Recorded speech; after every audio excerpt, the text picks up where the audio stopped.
Good morning, peeps. I just wanted to do a mental health check-in because it's a struggle every day, and I realize that so many of you are struggling, and I'm not embarrassed about my mental struggles, my mental health right now. Might be embarrassed by this hair right now, but no.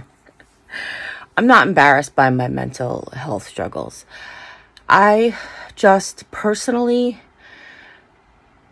I need to, like many of you, I guess, try to be constantly reminded that it's okay to go through something, but try to make choices that are towards healing.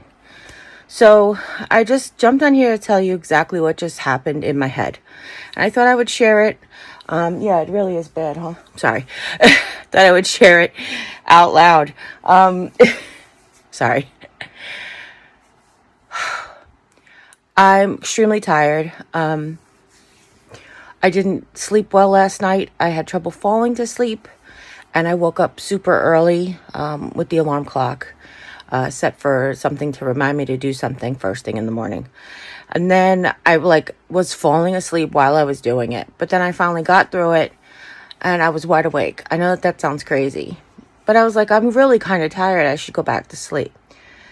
But then Jim woke up, his alarm went off to go to work, and I checked in with him and are you okay and everything. And I guess I started to get more and more awake or what have you. So then I drank my water. Those of you who've been here for a long time know that I drink 700 milliliters of room temperature water first thing in the morning. Wait 45 minutes. Why? It was something I read once. It sounded like something that I could do, and it seems to help. So if anything, it ensures I get 700 milliliters of water in every day.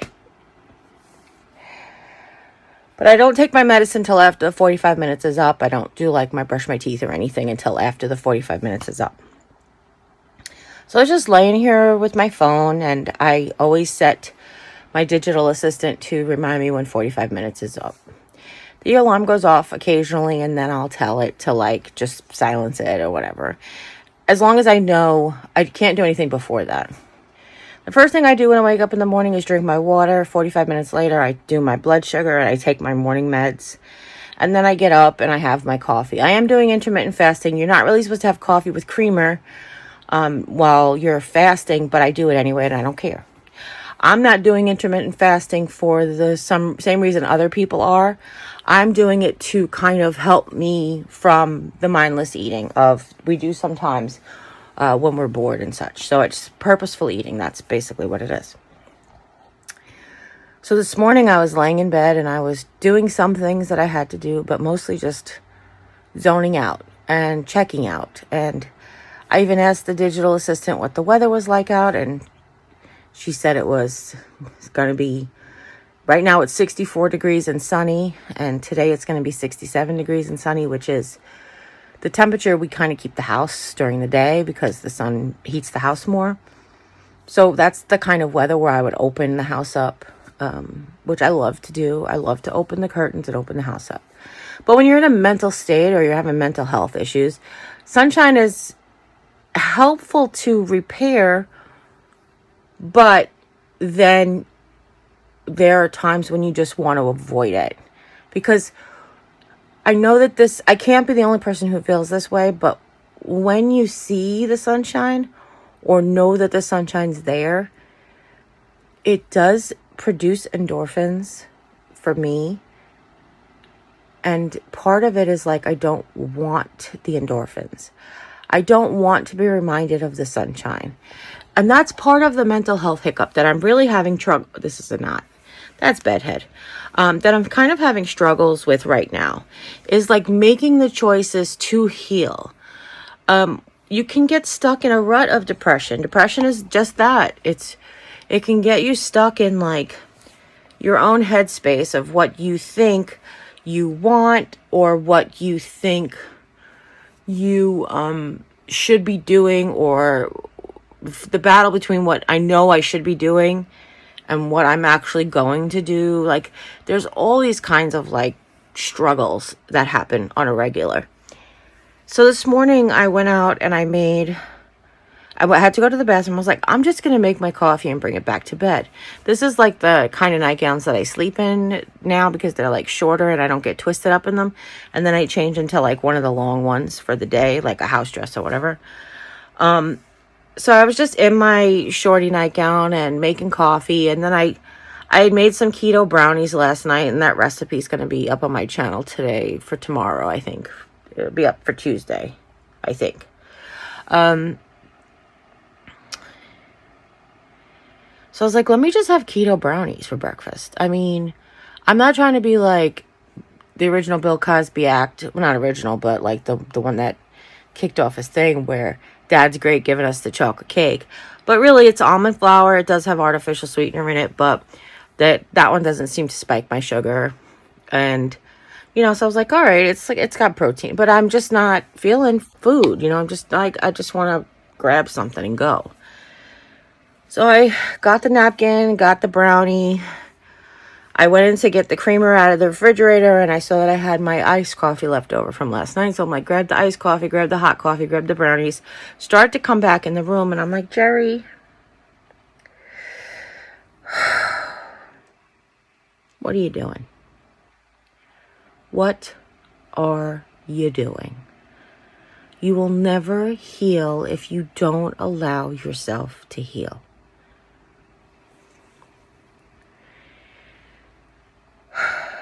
That is the struggle that I'm having now. The struggles that I'm having these days is I have to allow myself to heal. And I'm struggling with that. I know what I know. But I know that, how do I say this? I know that it is my own brain getting in my own way. I know that, like, I know what I need to do, and I know what I physically can do, and then I know what I can encourage myself to do. And I want to say force myself to do, but I'll be 100% honest with you. Yesterday, I forced myself to get out of bed, to do all the things that make your day a day, and every single one of them was met with Murphy's Law. Like, literally. Even my headphones. Like, I know it's going to sound, just to give you an example. So this is my headphones, right? I went to put the headphone in my ear, and I got the headphones are on charge thing, which is weird because they're self-charging. So I'm like, oh, okay. So maybe the other one, maybe it didn't sit right in the case. So I put the other one in, and I get the same noise. Oh, that's really weird. So then I go look on the phone, shows you exactly how they're charged or whatever. And it says that one of them is charged 100%. And I'm like, okay, but I just checked both of them and they both said they're not charged. So it's just stuff like that. Oh my goodness, like everything. I went to make coffee and I spilt the syrup and I didn't have creamer and I had no more half and half. And it was just like, whoa, I know look, it's not chemotherapy. I'm not a battered wife. Like, I know in the grand scheme of things, there are much bigger problems out there. But there is, like, I've talked about forced creativity before with you guys. Whenever I do forced creativity, it always comes out like sugar honey iced tea, or I just mess up, or I hurt myself. I've hurt myself by forcing creativity before. So this seemed like that same type of thing. Like, I'm forcing the doing of the things, and they're all getting messed up. But today, I tried to, like, take it a different mindset. It's like, no, you're not forcing yourself to do these things. You're giving yourself maximum encouragement. Now, I know it's like a thing we used to use in working with adults with developmental disabilities, where you can give, like, encouragement, light encouragement, maximum encouragement. And basically, it's like gently being forceful. You know, you really should do this. This is what I have found to be the best way to do something the training that you need, you really need to do this way. You know, we work at this job and the job really wants us to, is that a hair? It sure is. Where is it coming from? Oh, whatever. The job really needs us to do it this way. So, it's just the way you approach it. So why don't I talk to myself that way? So I said, Jeri, come on. It's going to be a gorgeous day. You love the sunshine. You love the birds. You watch the birds on the bird feeder. If anything, give yourself a pat on the back for putting on a clean nightgown. Give yourself a pat on the back for taking your medicine and doing your blood sugar and doing your stretches. And whatever thing I do, I will give myself a pat on the back for.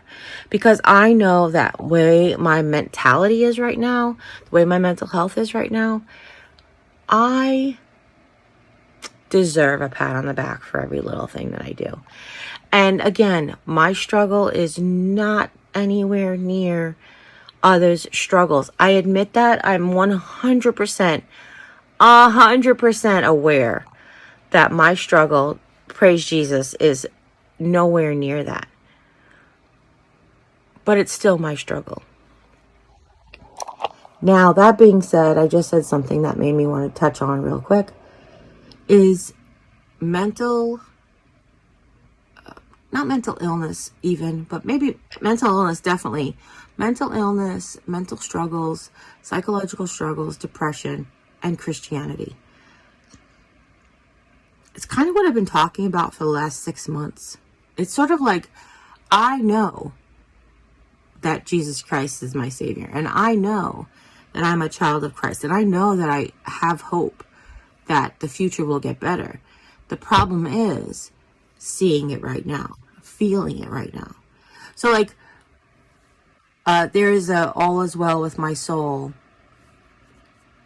but I really wasn't, like, I knew that my inner core was safe and protected, and I knew where I would go if, God forbid, something happened to me right now. But living on this earth, knowing, feeling, it just wasn't connecting. And that's okay. I think that having hope in Jesus, or having hope in God, whichever terms you like to use, having hope that tomorrow will get better. And I don't mean tomorrow like March 9th. Oh, happy birthday. March 9th, 2021. I mean tomorrow like the future. Knowing the future will get better. Knowing we will heal. Time heals all wounds and vice versa. So we know that because we've been struggled. We've been depressed. We've been sad before. We know that the sadness will eventually dissipate. We know that happiness will come in. We know that in a 24-hour period, right now, we're sad for 23 hours and happy for 1. And I don't mean in a row, but we know that someday it will be the opposite. We will be happy for 23 hours and maybe sad for 1. And we know this because we've done it. When we've survived 100% of our worst days, and we will survive these feelings, these emotions. It's making the choice at the moment.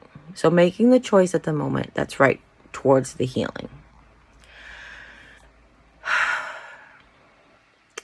I kind of look at going out there and starting my morning as a little bit like physical therapy, except it's psychological therapy.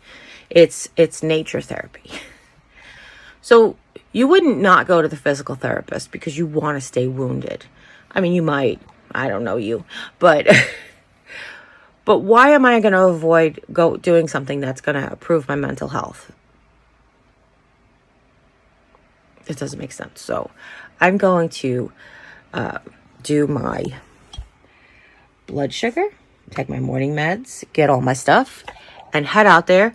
I was on my way in with the coffee and the cold coffee, as I was mentioning, and I just put everything, I said, turn around and put everything back in the living room. I'm going to put my stuff, do my stuff, and then I'm going to go out there and at least start my day. I know I have a video to edit, so I will do that.